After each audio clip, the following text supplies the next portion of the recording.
We made it to the Arctic Ocean.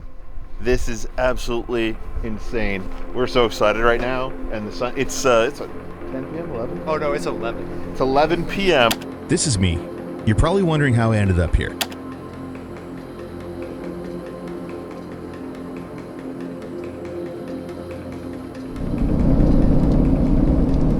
All right, I've been driving for a couple of hours. I'm getting close to Spence's Bridge, where I'm going to meet Brad, and then we're going to try and make our way up to Cornwall Fire Lookout tonight. I'm not sure if it's too early in the season to get up that high, so we'll just see how it goes. Give it a try, see if we can camp up there, and that'll be our first stop on our way north.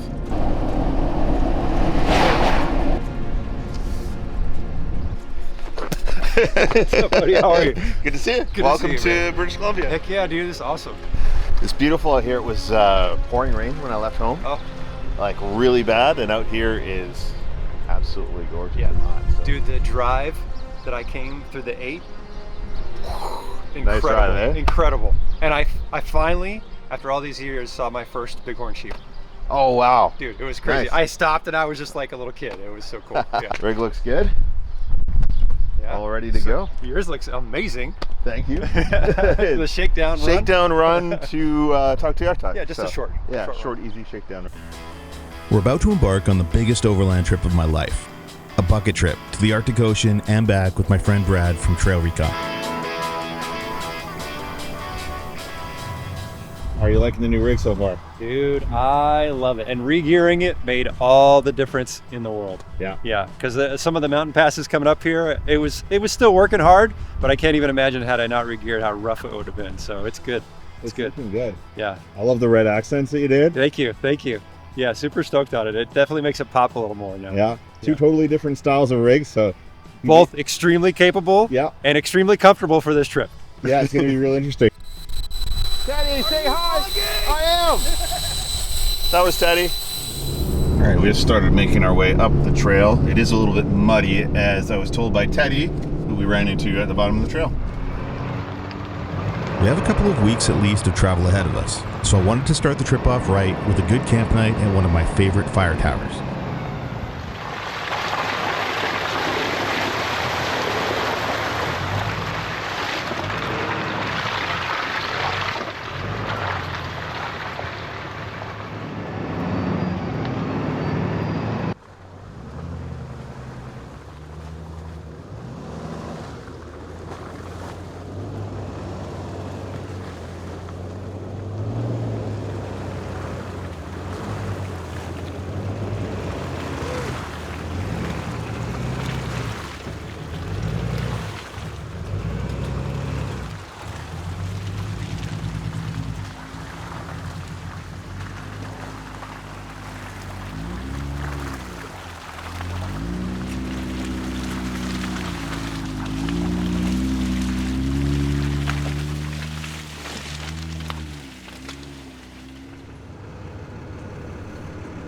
Getting the Toyos muddy. This is some slimy mud, but I actually kind of like it. It's fun. Just gotta stay on the trail.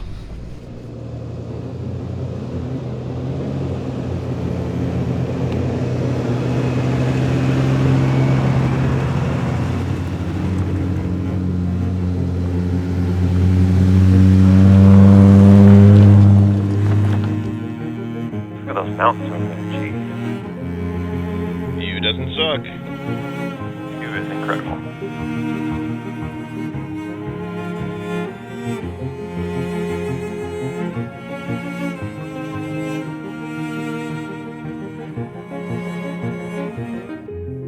This is my first trip in my new full-size long-range expedition rig.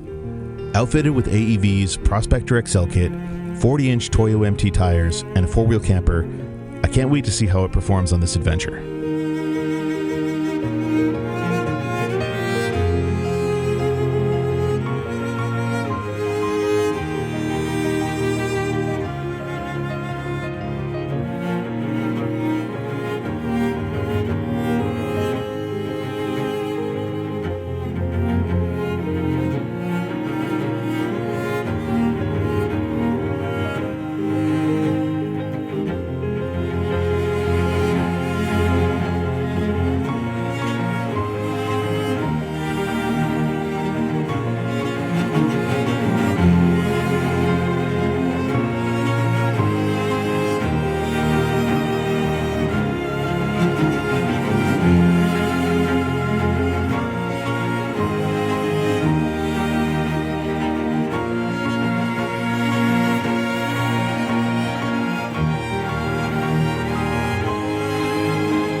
All right, we made it up to Cornwall. Look out, little mud, little snow, nothing too crazy, but now we get the views.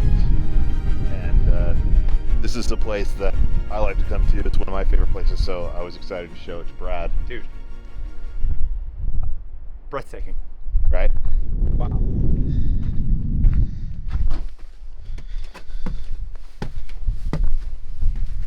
So you guys have been watching the channel for a long time, know that fire towers are one of my absolute favorite places to visit.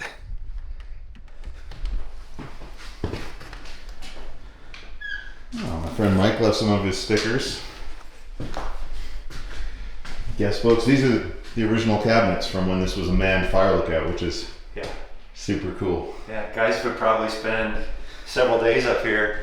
They'd have a bed and they'd have all their food. And Oh, they live up here for the season. oh, well, I know our guys, like, they rotate out every week because we still have some active ones in California. Yeah. And you go up and talk to them. They're really cool guys, but they usually rotate out every week. But they would stay up here for a whole season. I think so. It would generally be one guy who would come up for the season. And I'm not sure if there's always been roads up here. I imagine there is, because these aren't very crazy roads, but some of them they have to hike in and stuff like that. So. All right, we found ourselves camped for the night. Just pulled off to the side of the road. It's snowing here, and we're kind of freezing, raining maybe. It's a little bit chilly, and it'll probably get chillier as it gets dark, but it's beautiful up here. I always love coming up here. First camp of the night, the trip, I mean. Yeah. First camp. I hope it's not the first camp of the night. It's gonna be a long night. We're gonna get set up, make some food, and relax a bit before we really kick off this journey tomorrow. I'm excited. Heck yeah.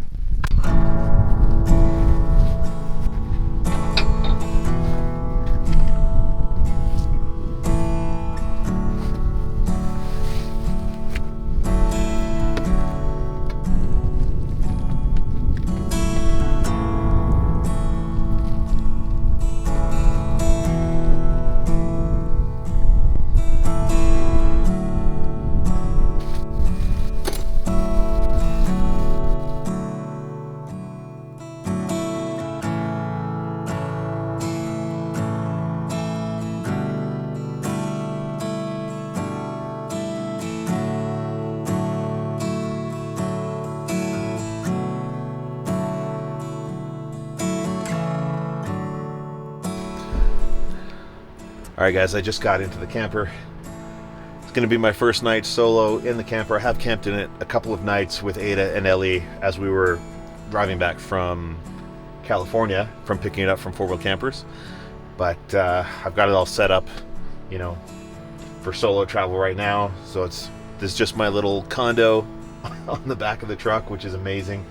It's so comfortable in here. It's nice having this table. I can sit down and do some work, offload my footage from the day, start editing comfortably. I've never really felt comfortable editing in my tent and on the Trail Destroyer, just because you can't sit up, you don't have a table.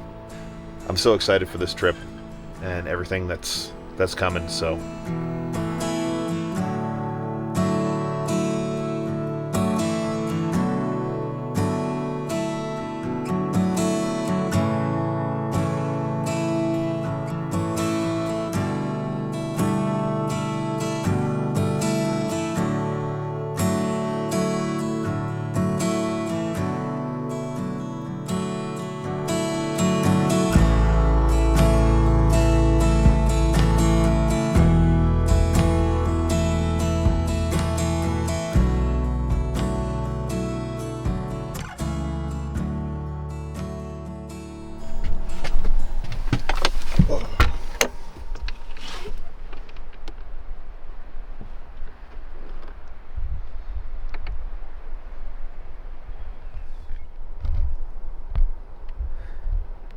yeah, let's do this.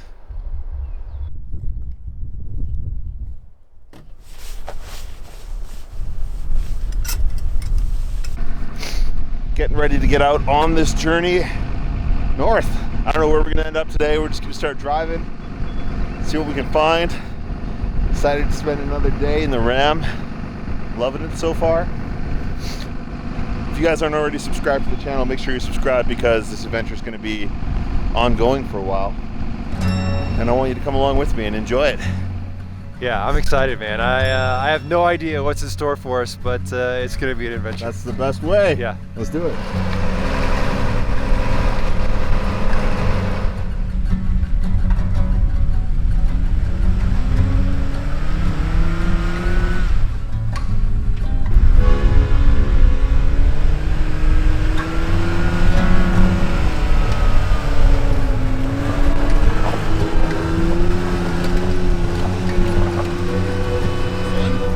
Greasy? Just a little bit. Yeah, I had to kind of go up onto the rocks a little bit. I didn't want to tear up the trail too much, but no, that was the way for sure. I made it. Can't come to the tower and not sign the guest book.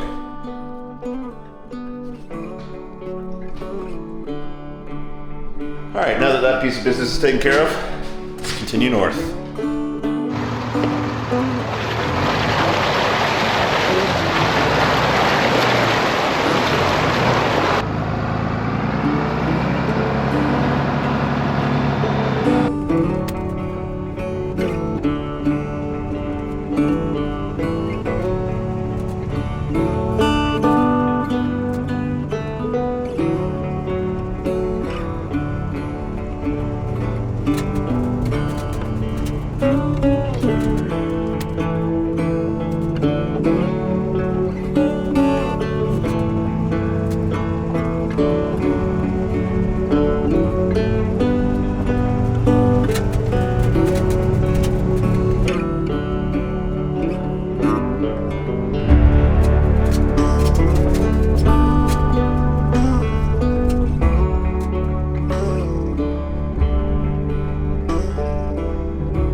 As we headed down the mountain, I started noticing some bad noises coming from under the truck.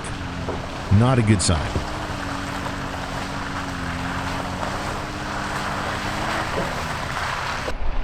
So coming down the trail, it's having some metal grinding, clanking noises when going around kind of flexy corners, either way in 4.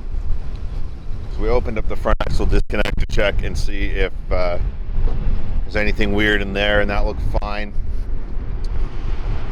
So now I'm going to try and do some tests, see if I can figure out what's causing it.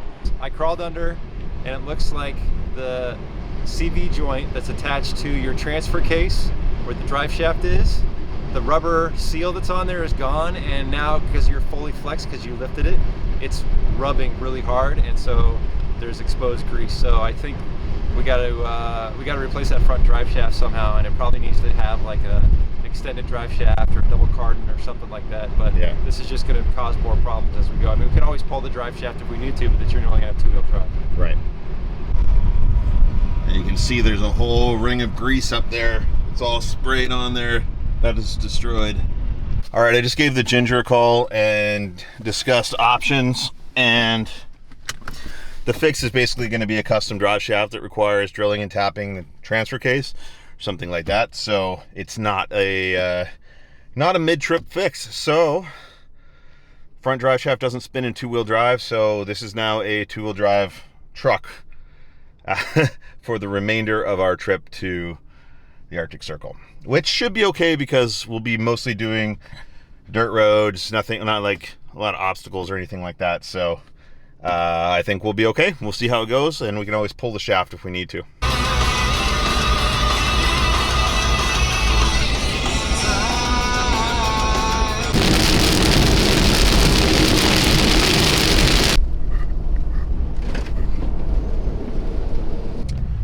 Trying to find a place to camp. Looks like there's a lake down here somewhere.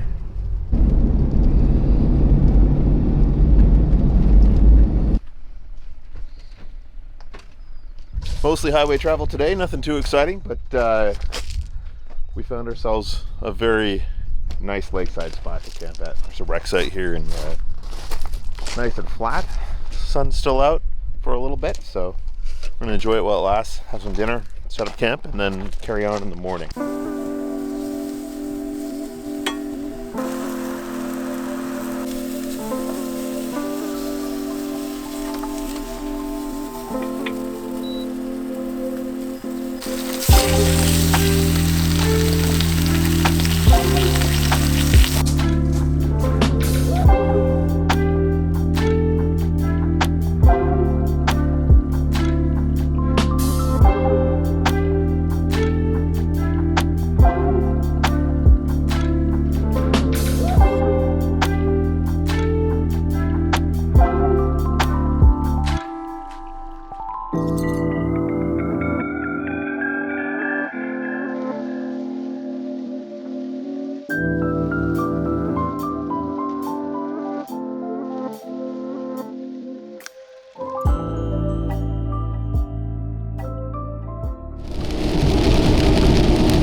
been the story of a lot of our highway miles thus far. It's just heavy rain, off and on,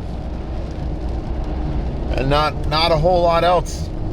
We've got a lot of highway miles to do before we, actually get into the meat and potatoes of this trip. So, day 3, we're in it. North, once we're away from like civilization and all these pole line roads and all that kind of stuff. We were pretty excited to get a bit more remote, and really, that's going to start right about here.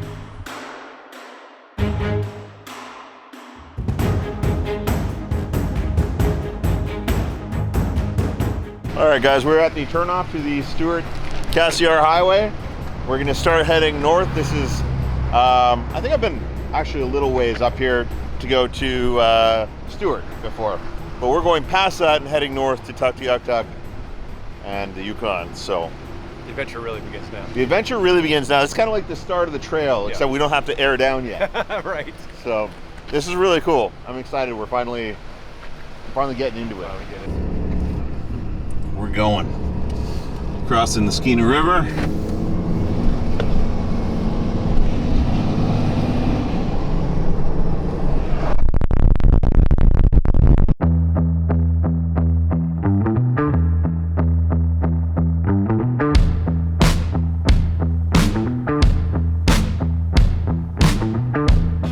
We've been planning this trip for months, and a lot of work went into figuring out the route and some of our stops. So we plotted out our whole route for this trip on Onyx Off-Road, starting a couple months back, adding waypoints, being able to share the routes between us, add things and kind of formulate our route, what we wanted to do, and now have the same route and waypoints and everything's been awesome.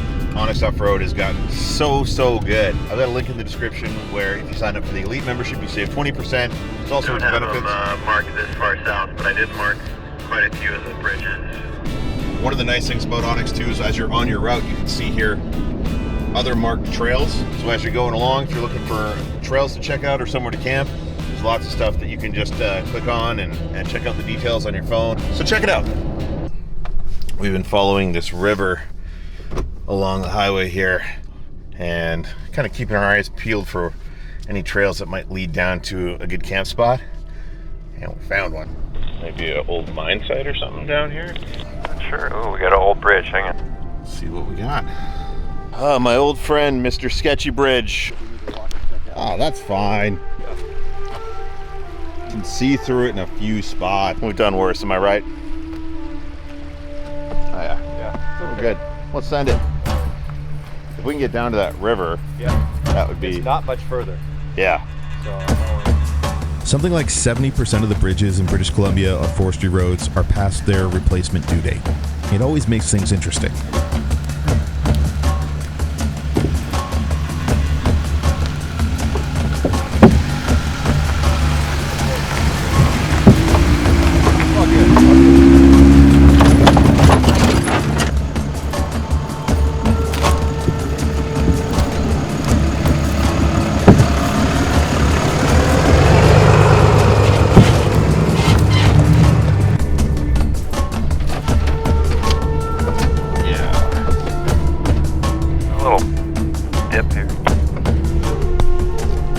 Got myself stuck.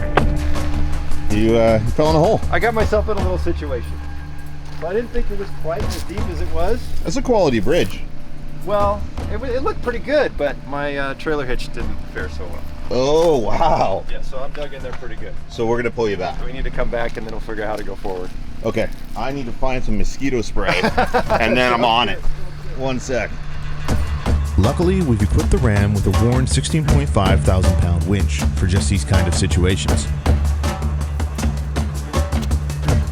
All right, let me know when you're ready, and I'll start backing up. All right, ready to go. Backing up. Having high-quality, reliable recovery equipment on a trip like this is extremely important. Got her. Come all the way out of the hole, because we're probably going to need to stack a little bit.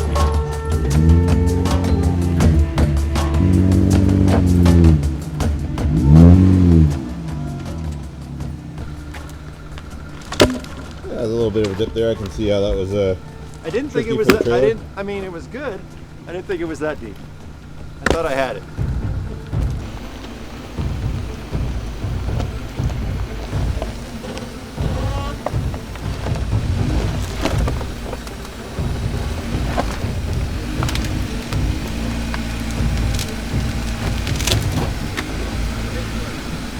good.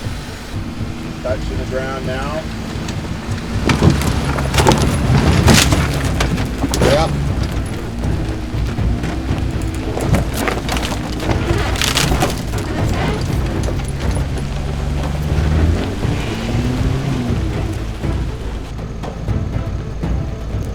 The Ram, now with only 2-wheel drive and high range, still got through this dip without any issues.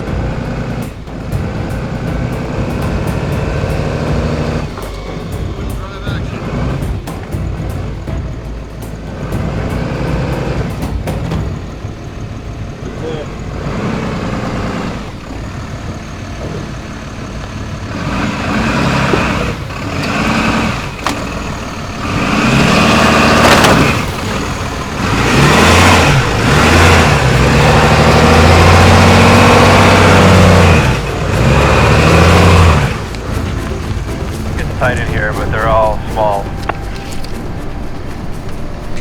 Forest is just getting thicker and thicker. Hopefully we're getting near the lake or the river, whatever's down here.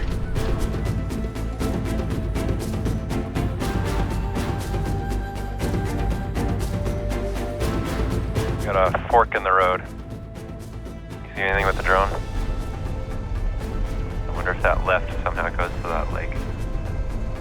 Doesn't look like there's any way to the river, but left is a dead end, so we got to go straight. And let's see here. There's a lot of dead ends. It's really hard to tell. It's a maze up here. Okay, let's go. Oscar Mike.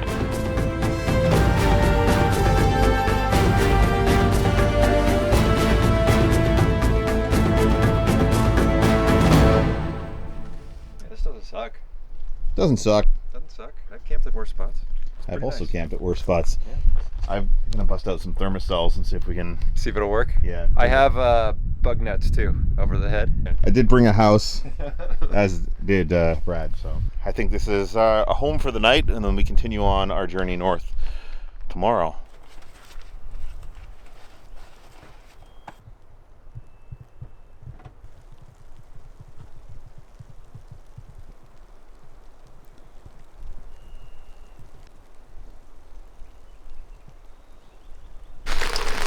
Well, our paradise camp has started raining, so now we've deployed the awning on Brad's Patriot camper here. I'm gonna have to show you guys this camper later because this thing has got to be the most elite, crazy overland trailer you can get. So we'll take a look at it at some point on this trip. But right now, it's working. It's good, and we have chipotle smoky sauce. Ribs. We have ribs. We have ribs. So we're gonna barbecue some ribs. Heck yeah. Ribs.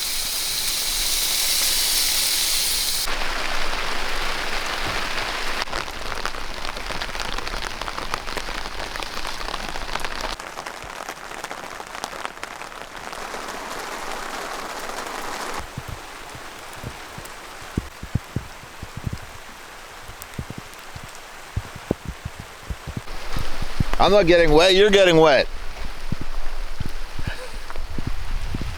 It's beautiful out here. Free showers. Hey, car wash. Wow, that's pretty good, dude. Good to go? Super tender and Yeah. moist. Oh yeah.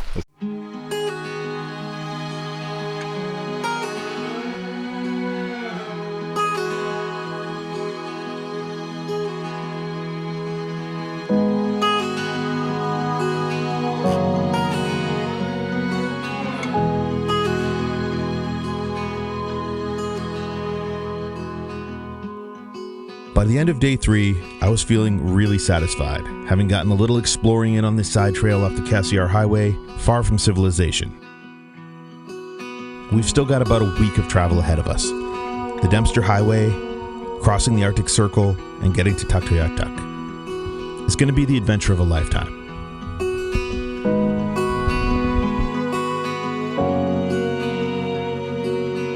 Thanks for watching this video, guys. If you enjoyed this one, you can go over here and watch another one that I've hand selected for you that I think you're going to enjoy. Also, if you'd like some exclusive behind the scenes content and support the channel, you can go over here and join our Patreon. Thanks.